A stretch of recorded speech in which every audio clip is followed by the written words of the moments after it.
저희는 지금 수요일 저녁에 특별히 이번 학기에 사도신경을 함께 묵상을 하고 있는 중입니다.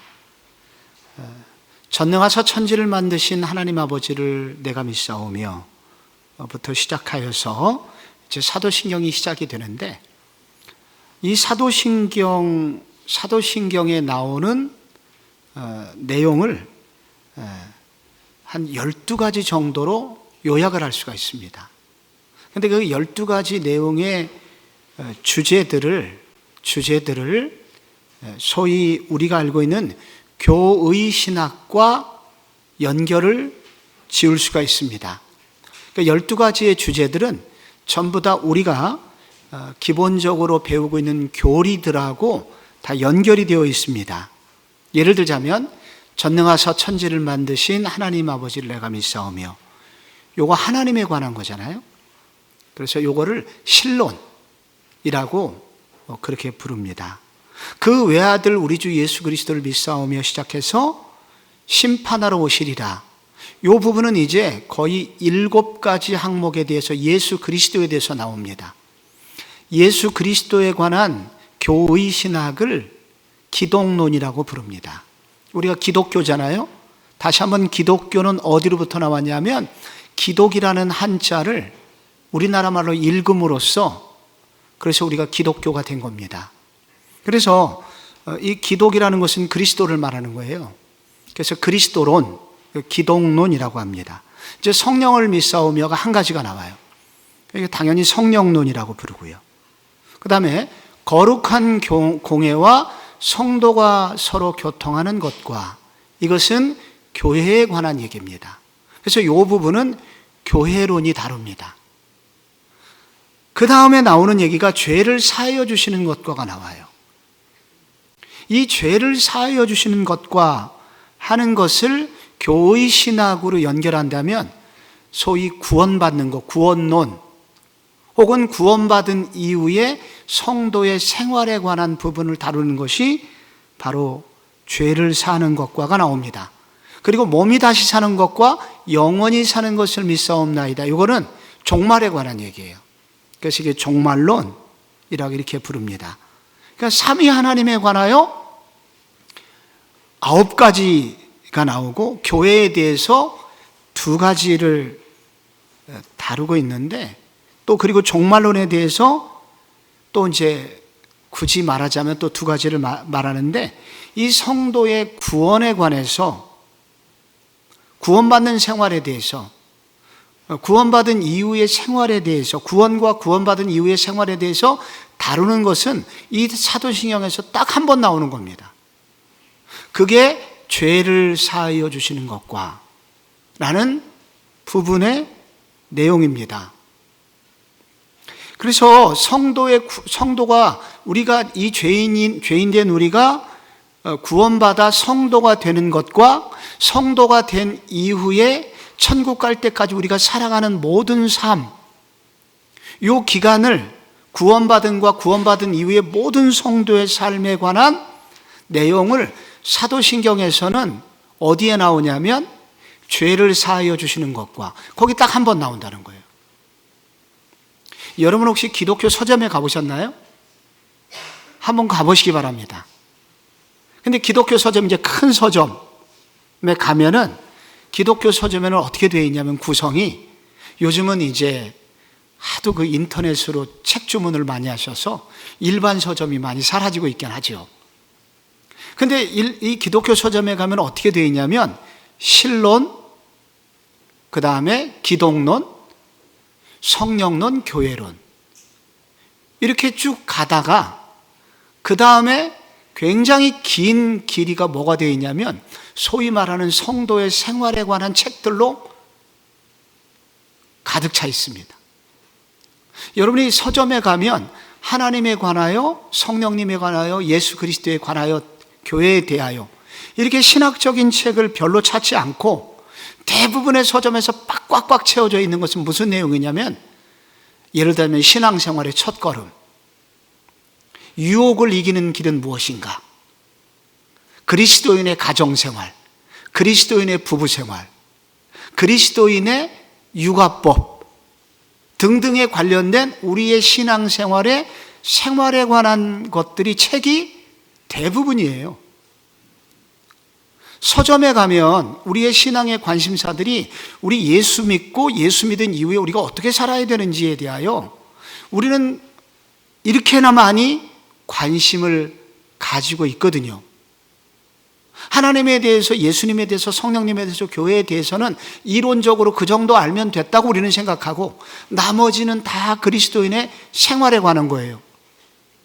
그런데 이 그리스도인의 생활에 관한 이 모든 굉장히 많은 이 스펙트럼이라고 하죠. 이렇게나 많은 다양한 주제들, 우리의 고민거리들이 있는데 이 모든 그리스도인의 생활을 요약한 내용이 뭐냐면 죄를 사하여 주시는 것과 라는 이 한 문장도 안 되는 이 짧은 글자들 안에 들어있는 것입니다. 아니, 이렇게 많은 내용이 있잖아요. 우리 성도의 생활 중에 중요한 게 있습니다. 예배 생활도 있죠. 기도 생활도 있죠. 그리고 죄를 이길 수 있는 것도 가끔 있고, 그리고 우리의 구체적인 가정생활, 사회생활 얼마나 많아요, 이 내용들이. 근데 이 모든 내용들을 사도신경은 다 외면하고 단 한 가지, 죄를 사하여 주시는 것과로 요약을 하고 있는 거예요. 왜 그럴까요? 성도의 생활에 있어서 죄를 사하여 주시는 것과만큼 중요한 건 없으며, 죄를 사하여 주시는 것이라는 요 하나를 이해하게 되면 성도의 생활은 부족함이 없을 것이다. 그래서 이 죄를 사하여 주시는 것과라는 이 내용은 그냥 지나갈 수 있는 내용이 아닙니다. 우리 신앙생활의 모든 것을, 신앙생활을 요약하는 그런 내용이기 때문입니다. 왜 성도의 생활에 있어서 이 죄사함이 이렇게나 중요할까요? 거기에 대해서 오늘 교환에는 첫 번째로 이렇게 요약이 되어 있습니다. 죄라는 것은 하나님과의 관계를 단절시키기 때문이다. 에덴 동산으로 돌아가 볼게요. 하나님이 완벽하게 창조하셔서 완벽한 행복을 인간들에게 주셨습니다. 그런데 그때 뱀이 찾아왔죠. 선악을 알게 하는 나무를 하나님이 먹지 말라고 하시더냐 하면서 유혹을 해서 결국 이제 선악과를 먹게 됩니다. 근데 이 선악과, 선악을 알게 하는 나무, 이 선악과의 핵심은 뭘까요? 선악과는 도대체 어떤 의미를 가지고 있을까요? 하나님이 선악과를 주신 이유는 뭘까요? 선악과는 언제 주셨냐면 하나님이 인간을 완전히 만드시고 난 다음에 선악과를 거기 동산 중앙에 두셨다고 합니다. 선악과부터 만들고 아담과 하와를 만든 게 아니라 아담과 하와를 만들고 난 다음에 선악과를 두셨다고 성경이 그렇게 표현을 해요. 근데 왜 순서가 그러냐면 너는 피조물이고 나는 창조주야. 네가 피조물임을 인정하고 피조물은 창조주를 왕으로 인정할 때에만 너는 행복이 유지될 수 있어. 너의 진정한 행복은 뭐냐면 창조주인 하나님을 인정하는 길이야. 그래서 선악과라고 하는 것은 창조주가 만들어 놓으신 법을 말하는 것입니다. 계명, 율법. 그래서 이 인간에게 주어진 첫 번째 계명이 선악과 계명이에요. 선악과 계명은 다른 뜻이 아니라 하나님을 왕으로 인정할 때 인간은 행복할 수 있다는 것입니다. 그런데 인간이 뱀의 꾀임에 넘어가서 선악과를 따먹었습니다. 그 말은 하나님의 말씀과 하나님의 계명을 어겼다는 뜻이며 동시에 하나님의 통치를 거부했다는 뜻입니다. 그것은 왜 그렇게 했냐면 여기서 바로 인간의 교만이 나옵니다. 하나님 없이 내가 살 수 있다. 혹은 하나님을 무시하고 내가 왕이 될 거야. 라는 교만이 선악과를 먹게 했습니다. 그래서 죄의 뿌리는 교만입니다. 그런데 그래서 성경은 우리가 하나님과 하나님의 뜻을 어기는 것을 일컬어 하나님의 통치를 거부하고 하나님의 뜻을 어기는 것을 일컬어 성경은 죄라고 부릅니다. 죄라고 부르는데 영어는 죄라는 게 항상 두 종류로 나옵니다. 하나는 sin, sin이라고 나오고 또 하나의 죄가 있는데 crime, crime, 거기 있습니다. 다 교환에.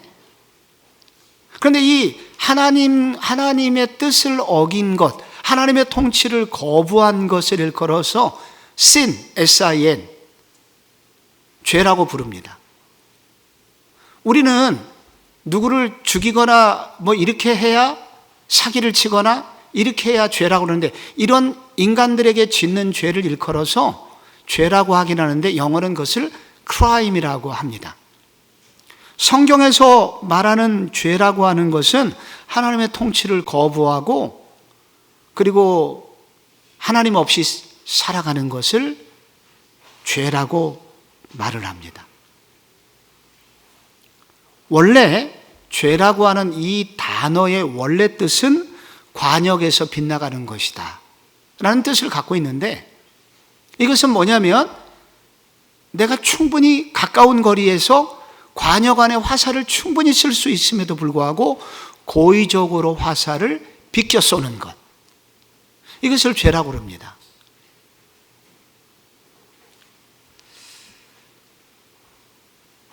그래서 그 순간 하나님 이 죄를 지을 때 무슨 일이 생겼냐면 하나님과의 관계가 끊어지게 됩니다. 그래서 이 죄라는 것은 하나님과의 관계를 단절시킨다. 하나님과의 관계가 끊어지게 된다. 그래서 하나님으로부터 오는 모든 생명력이 중단되게 됩니다. 그래서 인간의 삶은 황무하게 되고 인간의 삶은 황무지가 됩니다.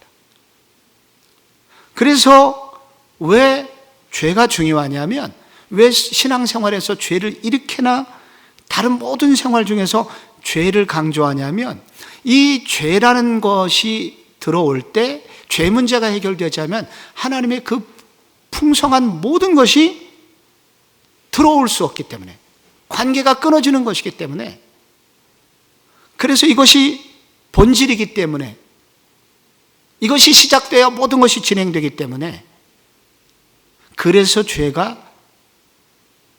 죄라는 것이 우리 신앙생활의 핵심이라고 말하는 것입니다. 정말 집을 이루려면 뭐 신혼생활을 하고 만약에 여러분들이 이제 집을 구해서 가구들을 집에 들여놓고 중요한 거는 이제 음식을 해 먹을 수 있는 여러 이제 전자제품을 들여오죠. 냉장고, 세탁기, 그 다음에 가스레인지와 밥통, 전기밥통. 뭐 이런 것들을 다 사다 놓습니다. 그런데 이 모든 것들보다도 정말 중요한 게 있는데 전기예요. 전기가 안 들어오면은 모든 것이 끝입니다. 아무것도 쓸 수가 없어요. 그래서 가장 중요한 것은 우리가 건물을 지을 때 집을 짓고 전기 배선이 어떻게 들어오느냐. 그 다음에 수도 배관이 어디를 통해서 들어오느냐. 가장 기본적이고 본질적인 것들이 있어야 그 다음에 우리가 한 가지 두 가지를 추가하며 살면 되는데 기본적인 것이 안 돼 있으면 아무리 노력을 한다고 해도 아무리 많은 것들을 구비하고 있다고 해도 무용지물이 됩니다. 우리의 신앙생활에 많은 것이 있지만 우리의 신앙생활의 부유함의 시작이요 근원은 뭐냐면 하나님과의 관계다. 하나님과의 관계를 끊어버리는 것이 바로 이 죄 문제이기 때문에 그래서 이 죄사함의 문제는 우리 신앙생활의 부유한 신앙생활의 시작이요 그리고 가장 중요한 근원이기 때문에 성경은 이 사도신경은 이 죄사함의 문제를 신앙생활의 요약으로 내놓고 있는 것입니다.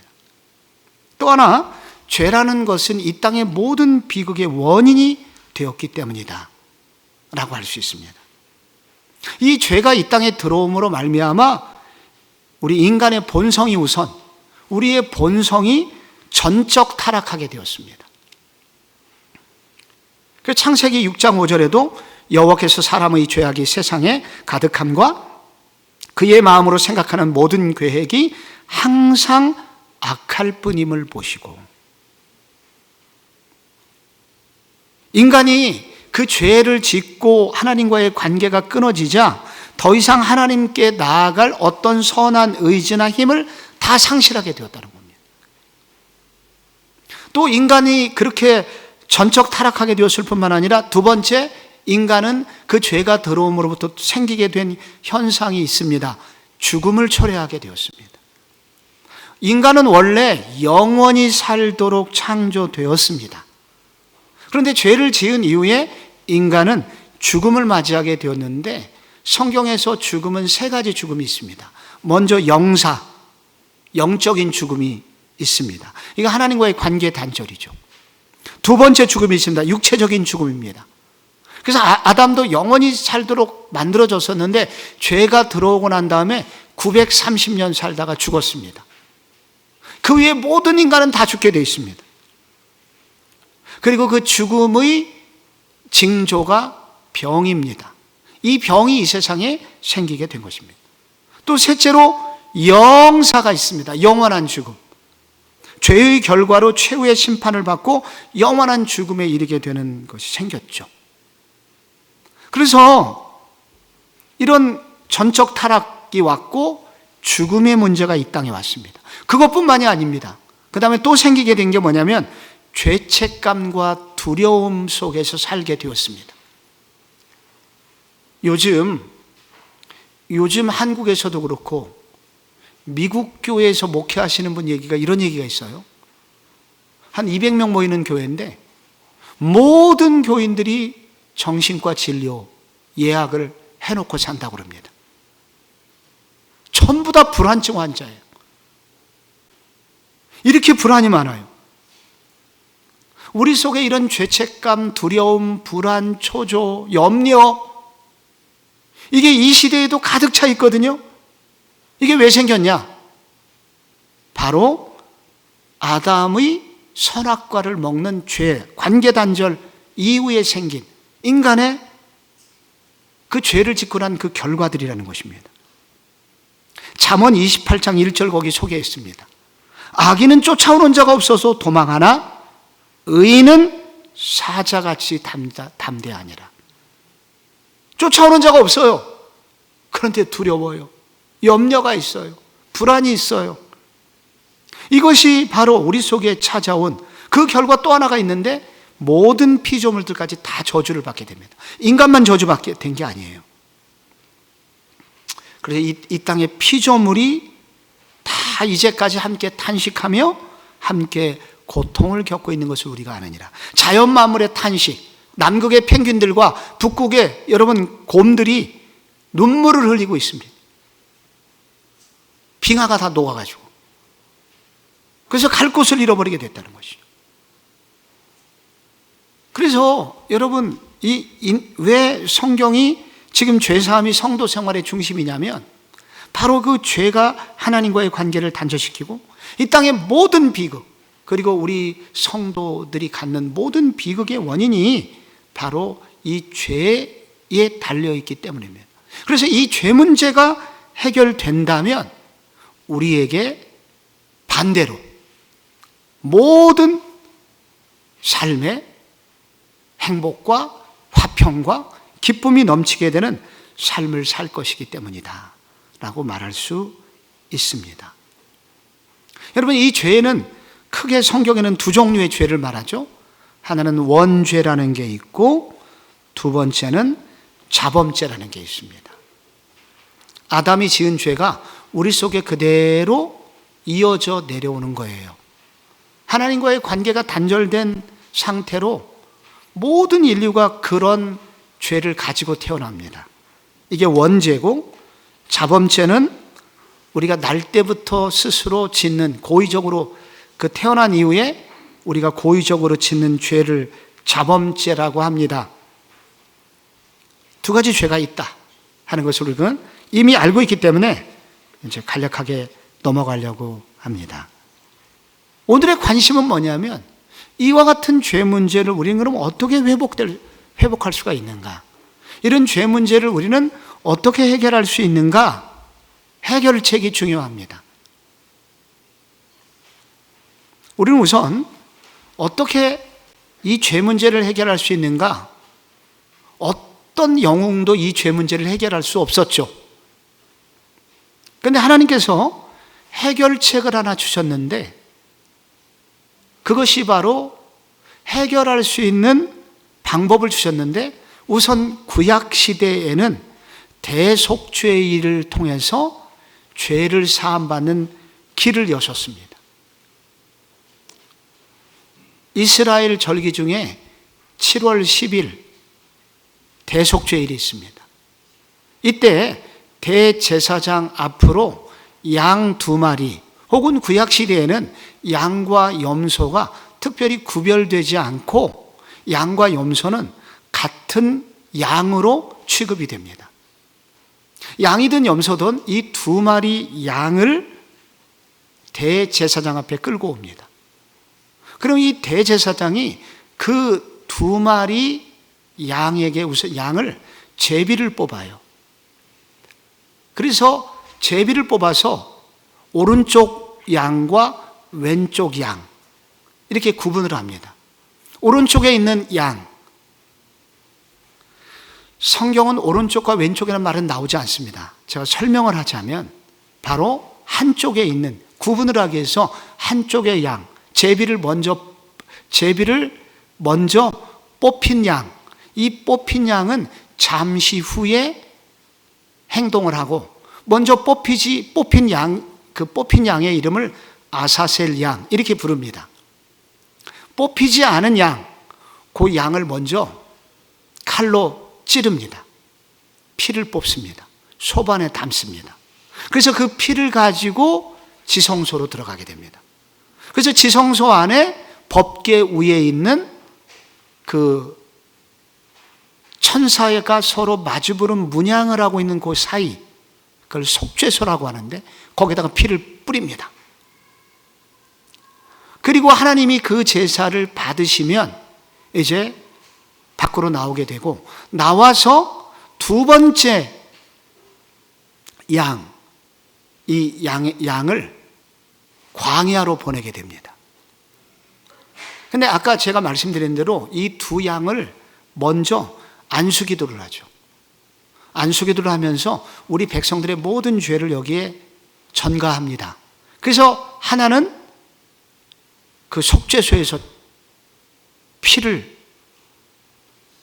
내서 제사를 드리고, 두 번째 양 아사셀 양은 광야로 보냈는데, 광야로 보내면 멀리 양이 사라집니다.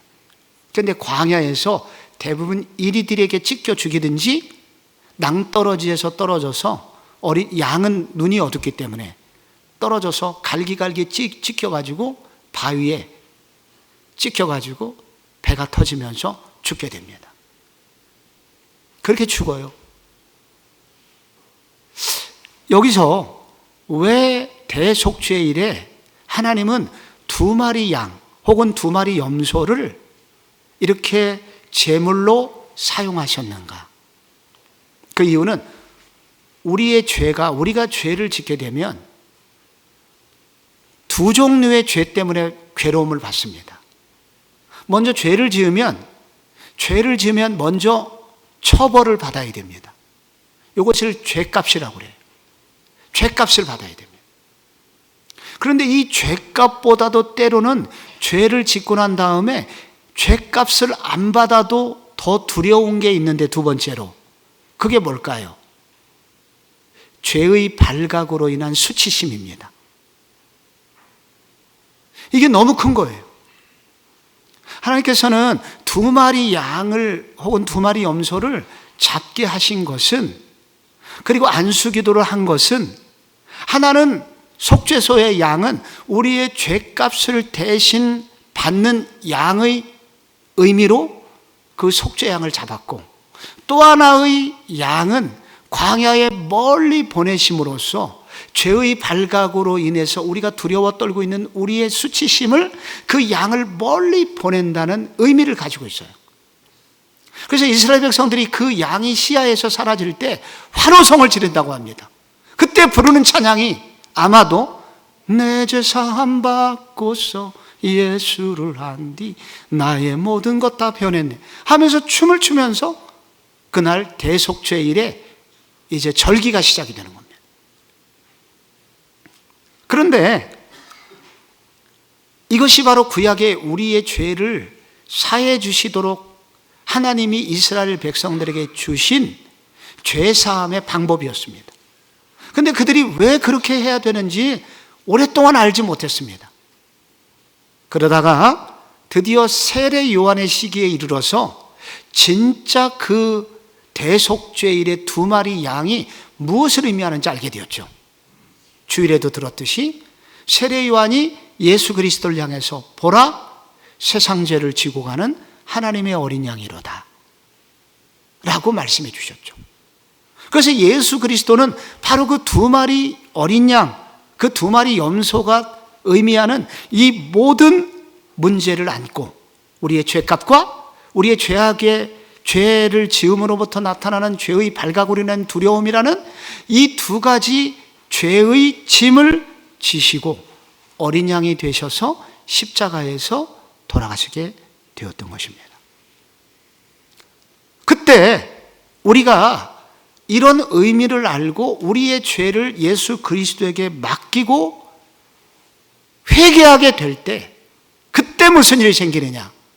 우리에게 죄의 문제가 떠나가고 우리를 예수님께서 다 이루어 놓으신 의의 옷이 우리에게 입혀지면서 우리가 하나님의 자녀로 받아들여지게 되는 것입니다. 그게 사도행전 2장 38절이에요. 베드로가 이르되 너희가 회개하여 각각 예수 그리스도의 이름으로 세례를 받고 죄사함을 받으라. 그리하면 성령의 선물을 받으리라 하면서 회개하게 될 때 이때는 회심을 말하는 겁니다. 그렇게 처음으로 회개하게 될 때 우리가 바로 하나님의 자녀가 된다는 것입니다. 그때 무슨 일이 생기냐? 끊어졌던 하나님과의 관계가 회복되고, 그래서 하나님으로부터 오는 무한한 은혜가 이제 성도들에게 찾아오게 되는데, 이것은 마치 발전소에서 전기가 드디어 지방까지 와서 이제 불을 켤 수 있는 상황이 된 것이고, 수원지에서 물이 우리 관계수로를 통해서, 수도관을 통해서 우리 집 앞에 연결이 되어서 털면 이제 물이 나오게 되는 하나님의 그 부유하심과 풍부하심이 우리 속에 오게 된 거예요. 이게 뭐냐? 회개라는 것입니다. 그런데 문제는 우리가 예수를 믿고 난 다음에 죄를 짓는다는 것입니다. 다시 옛날로 돌아갈 것 같은 염려가 생겨요. 그런데 그 일을 위해서 하나님이 또 하나 주신 것이 있는데, 2번째 회개, 이것을 일컬어서 자백이라고 합니다. 날마다 회개하는 것. 요한일서 1장 9절에 만일 우리가 우리 죄를 자백하면 그는 밉보시고 의로우사 우리 죄를 사하시며 우리를 모든 불의에서 깨끗하게 하실 것입니다. 우리가 만약에 하나님의 자녀가 된 이후에도 죄를 지을 때 끝나는 것이 아니라, 그때 무엇을 하면 돼요? 다시 회개하게 될 때, 그때 이 죄의 문제를 해결해 주시고 우리를 다시 하나님과의 관계가 깊어지도록, 그 관계가 끊어지지 않도록 계속해서 은혜를 주신다는 약속이 있습니다. 그래서 여기 2가지 죄사함이 있는 거예요. 하나는 예수 믿을 때 지나간 모든 관계를 끊게 만들었던 원래 우리가 가지고 있는 엄청난 죄, 그 죄를 용서해 주신다는 말이고, 2번째 우리의 삶에서 우리도 모르게 짓고 있는 죄의 문제, 이것도 해결해 주신다는 거예요. 그래서 이 죄는 아까 말한 원죄도 해결해 주시고 자범죄도 해결해 주신다는 것입니다. 그래서 이런 은혜가 있을 때 여러분, 원죄가 해결되고 자범죄가 해결되고, 그래서 하나님의 은혜가 우리 속에 그 생수가 우리의 삶에 날마다 차고 흘러넘치게 되면 나머지 모든 삶은 저절로 해결되는 것 같은 은혜가 있을 것이다. 그래서 그리스도의 이 다양한 주제를 담고 있는 그리스도인의 생활에 대한 많은 내용을 하나로 묶고 죄사함이라는 한 가지 주제 안에 사도신경은 담게 되었다는 것입니다. 그런데 이와 같은 우리 성도들에게 이런 그 죄사함으로부터 나오는 어마어마한 풍요로움, 이런 은혜를 누리지 못하게 하는 방해 세력이 있습니다. 몇 가지가 있는데, 첫째, 하나님에 대한 오해입니다. 우리로 하여금 자꾸 하나님께 회개하러 나가지 못하게 해요. 무엇이? 하나님에 대한 잘못된 생각입니다. 어떤 생각이냐면 마치 하나님을 엄격한 경찰관으로 생각하면서 그냥 우리가 죄짓기를 기다렸다가 트집 잡아서 딱지를 끊고 벌금을 매기고, 그리고 혹은 우리를 유치장에 집어넣고 구치소에 집어넣으려고 하는,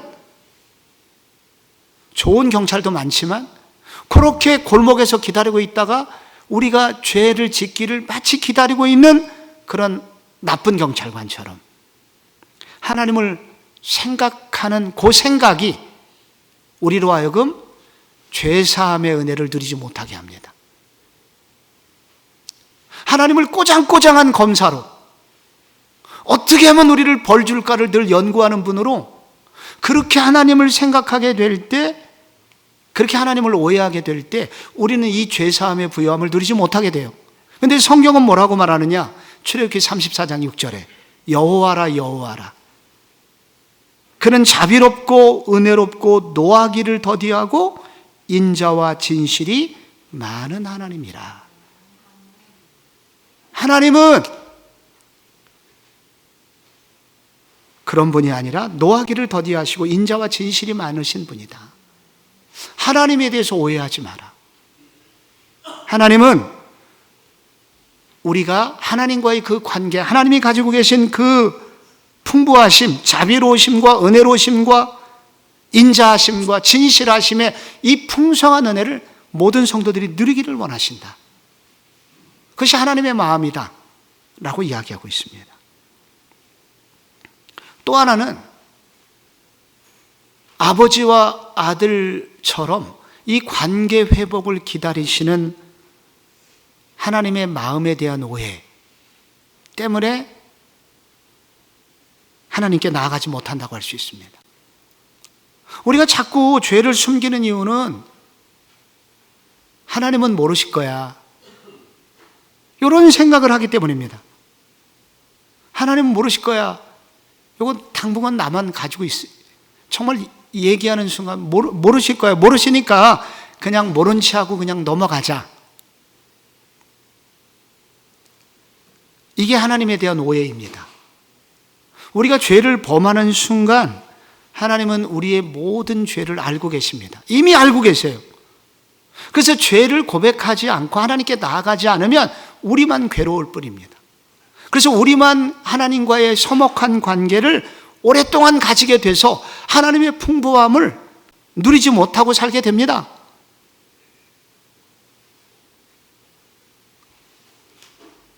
초등학교 4학년 아들이 아버지가 아끼는 마당에 있는 화분을 깨뜨렸습니다.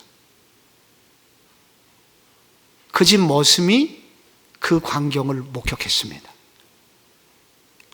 그리고 아들의 약점을 붙들고 늘어지기 시작했습니다. 때때로 돈을 요구하고 어려운 심부름도 아들을 시키고, 그리고 아버지 없을 때 아들에게 머슴이 하는 노동 대신 시킵니다. 아들은 견디다 못해 이대로 살다는 죽을 것 같아갖고 아버지를 찾아갔습니다. 아버지, 사실은요, 정말 아버지께서 아끼는 그 화분을 제가 깨뜨렸습니다. 아버지가 이렇게 대답했습니다. 네가 그 화분 깨뜨리는 거 2층에서 다 봤다. 그리고 너 머슴한테 당하는 거 내가 다 봤다. 근데 나는 너를 기다렸다. 네가 이렇게 찾아와 주기를 기다렸다. 와줘서 고맙구나. 그동안 얼마나 마음고생이 많았냐. 우리가 오해하고 있는 것은 뭐냐면 우리가 어떤 죄를 짓고 하면 하나님은 모르실 거야. 아무도 모를 거야 이거. 하나님은 이미 다 알고 계시고, 그래서 우리가 고백하지 않는 것은 아버지와 아들과의 이 아름다운 관계를, 서먹함을 그 장기간의 시간 동안에, 그 기간 동안에 유지하고 있는 안타까운 시간, 그 아까운 시간만 낭비할 뿐이에요. 이사야 55장 7절. 악인은 그 길을, 불의한 자는 그의 생각을 버리고 여호와께로 돌아오라. 그리하면 그가 긍휼히 여기시리라. 우리 하나님께로 돌아오라. 그가 너그럽게 용서하시리라. 긍휼이라는 단어가 있어요. 이게 원문이 자궁이라는 단어에서 나왔습니다. 어머니의 속살 같은 마음, 갓난쟁이를 낳은 어머니의 마음이 하나님의 긍휼하심이라는 거예요. 그래서 우리가 하나님께 빨리 나아갈수록, 하나님 앞에 시급하게 나아갈수록 우리의 이 풍요로운 삶을 낭비하지 않는 길이다 라고 할 수가 있습니다. 또 하나, 우리가 왜 하나님께 나아가기를 주저하냐면 마지막으로 죄사함이 주는 풍성한 은혜를 모르기 때문입니다. 시편 103편 3절에서 5절을 제가 거기 넣어놨습니다.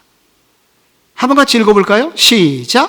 그가 내 모든 죄악을 사하시며 내 모든 병을 고치시며 내 생명을 파멸해서 속량하시고 인자와 긍휼로 관을 씌우시며 좋은 것으로 내 소원을 만족하게 하사 내 청춘을 독수리같이 새롭게 하시는도다. 아멘. 다윗이 지은 시입니다. 다윗이 많이 아픈 사람이었는데 중간중간에 왕이 된 다음에도 많이 아팠어요. 다윗이 광야 생활, 노숙자 생활을 10년 이상 했기 때문에, 전쟁을 많이 겪었기 때문에 다윗이 많이 아팠습니다. 그런데 어느 날 그 병 중에서 이제 깨끗이 낫고 난 다음에 그가 부른 노래가 시편 103편인데, 다윗이 병이 걸렸을 때, 왕이 병이 들면 무슨 일이 생기냐면 그의 왕권을 노리고 있는 정적들이 가만히 있질 않아요. 비상하게 움직입니다. 그래서 그의 목숨줄이 위험하게 되는 거예요. 그런데 다윗이 이 모든 위기를, 그가 아팠음에도 불구하고 그의 왕권이 온전히 보존됐고 그의 건강도 다시 완전히 회복됐고, 그래서 그의 그 왕궁이, 그의 나라가 평안해졌고, 그래서 그의 인생을 요약하자면 다시 젊을 때의 전성기를 표현하는 시편의 단어가 청춘이란 단어인데, 그의 인생에 다시 한번 전성기가 왔는데 마치 독수리가 날개치면서 팍 차고 올라가는 것처럼 나이가 든 다윗이 회춘하는 역사가 그의 인생 가운데 찾아오게 된 거예요. 이 놀라운 그의 인생의 또 한 번의 황금기, 또 한 번의 전성기, 이게 어떻게 시작될 수 있었느냐? 어떻게 이게 시작되었느냐? 이 모든 풍요로운 풍성함은 어디로부터 왔냐? 성경은 말하기를 그가 내 모든 죄악을 사하시며 부터 시작한다는 거예요. 그러니까 내 모든 죄악을 사하시며, 여기로부터 다윗의 모든 풍요로움은 시작된 거예요. 그럼 다윗이, 여러분, 갑자기 하나님께서 내 모든 죄악을 사하시며로 시작된 게 아니라 항상 이 단어는 조건이 있어요. 다윗이 하나님께 나아갔다는 거고, 다윗이 하나님 앞에 자기의 숨겨둔 죄들을 고백했다는 것입니다. 그때 하나님은 그의 죄를 사해 주실 뿐만 아니라 병도 고쳐주시고, 병만 고쳐주신 것이 아니라 그의 왕권, 생명, 그 왕권을 위기에서 지켜주시고, 그리고 다윗이 정말 원했던 기도 제목을 다 들어주시고 그의 청춘, 인생의 전성기를 다시 한번 다윗에게 주셨다는 것입니다. 이 모든 것이 뭐로부터 나오느냐? 죄의 고백과 죄사함의 은혜로부터 나온다는 것입니다. 그러므로 성도의 최고의 행복은 뭐냐? 내가 죄인이라는 것을 깨닫는 것입니다. 내가 죄인이구나. 이것을 깨닫는 것만큼 더 큰 복이 없다는 거예요. 내가 죄인임을 깨닫고 하나님께 다시 죄를 고백하고 회개하고 그리고 하나님과의 관계가 회복되는 것, 그것이 우리 신앙생활의 중심이 된다. 이것이 있을 때 우리의 삶은 참으로 행복할 것이다. 우리의 신앙생활에 많은 다양한 주제가 있어도 이것만 해결된다면, 이런 주님과의 관계로부터 오는 그 은혜의 줄기를 우리가 맛보기만 한다면 우리의 신앙생활의 모든 영역에 그 은혜의 물줄기가 다 스며들어서 모든 부분이 풍요로운 삶이 될 것이다. 그러므로 우리 이 사도신경 다시 한번 우리가 생각한다면, 성령을 믿사오며 거룩한 공예와 성도가 서로 교통하는 것과 죄를 사하여 주시는 것과 성도들에게 주시는 이 죄사함의 놀라운 은혜가 여러분에게 날마다 그 풍요로움이 풍성하게 이어지기를 축복합니다.